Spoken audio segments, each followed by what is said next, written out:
We all kind of think we know what aging is, right? It's birthdays, a few more gray hairs, maybe a wrinkle or two. But what if I told you that what we see on the surface, that's just one tiny piece of this giant, really complex puzzle? Today, we're going to go way beyond the cliches and really unpack the different layers of what it means to age. So let's get into it. So let's ask the big question. What does it really mean to get older? We're going to explore this not just as a number, but as this profound transformation of our bodies, our minds, and yeah, even our place in the world. We'll be looking at it through three totally different lenses: the biological, the psychological, and the social.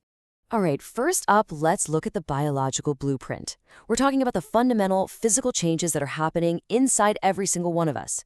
This is where science really helps us separate the hard facts from all the myths we hear about getting old. Biologists have a very specific word for this process. It's called senescence. And this is a super important distinction to make. See, senescence is the natural decline in our body's functioning over time. It's not about getting a specific disease. It's this involuntary, universal thing that happens to us all. It makes us more susceptible to disease, but it isn't a disease itself. That's key. So to really nail down what counts as true biological aging, a scientist named B.L. Strahler came up with 4 strict criteria.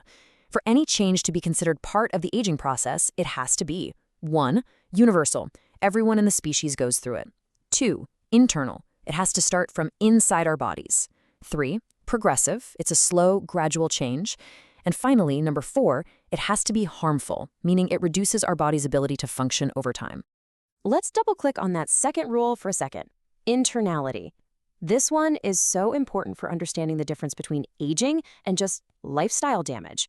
For instance, the decline in your lung function because of smoking, well, that's not considered true biological aging. Why? Because it's caused by an external factor. Senescence has to come from within. Okay, so that's the body. But what about the mind?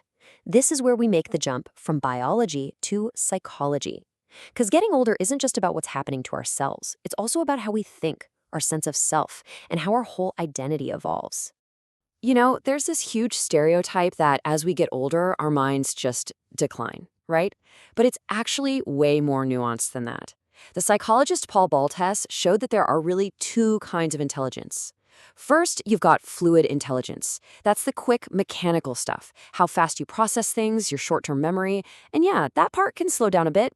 But then there's crystallized intelligence. This is the good stuff. It's your wisdom, all that knowledge you've picked up from life and experience, and that part can actually stay stable or even get better. So the big takeaway here is that we don't just lose brain power, it just changes. And, this mental evolution, it completely reshapes our sense of who we are. Our identity isn't some fixed thing. Just think about how our roles in life change. We go from being a worker to a retiree, or from a parent to a grandparent. Our goals shift. That question, who am I? Well, the answer becomes a story that we're constantly rewriting. Our self-concept is totally dynamic. Now let's zoom all the way out. We've looked inside the body, we've looked inside the mind, but hey, none of us age in a vacuum, right? We age inside a society. And the sociological perspective is all about how our social world shapes, defines, and gives meaning to the whole experience of getting older. Sociologists look at aging on 2 different scales. There's the microscale, which is all about the personal stuff, your own experience within your family or your community. But then there's the macro scale, and that's the big picture, how huge social forces like culture or government policy actually define what it means to be old in a given society. And when we focus on that macro view, that big picture, we start to see something really interesting. Society itself creates all these different paths and experiences of getting older. This brings us to a really crucial point. Aging is not a one-size-fits-all kind of deal. Sociologists call it heterogeneous. Think about it. Your social class can affect your access to healthcare. Your gender can influence your social roles later in life. These big divisions create wildly different opportunities and challenges for people as they grow older. So, to try and make sense of all these complicated social dynamics, thinkers over the years have come up with different frameworks or theories.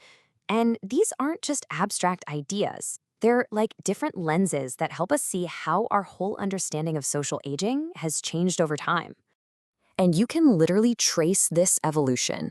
The earliest theories often treated old age as a social problem to be solved. Then the focus kind of shifted to social roles and what people exchange with each other. And more recently, the theories have gotten more critical, looking at how things like power and inequality shape the experience of aging. Our understanding just keeps getting deeper and deeper. So, there you have it. Aging is a biological process, it's a psychological journey, and it's a social experience. It's this incredibly intricate dance between the cells in our body, the thoughts in our head, and the world all around us, which, leaves us with one final pretty big question to think about. In this complex mix of all these forces, where do we have the most power to shape our own story of growing older?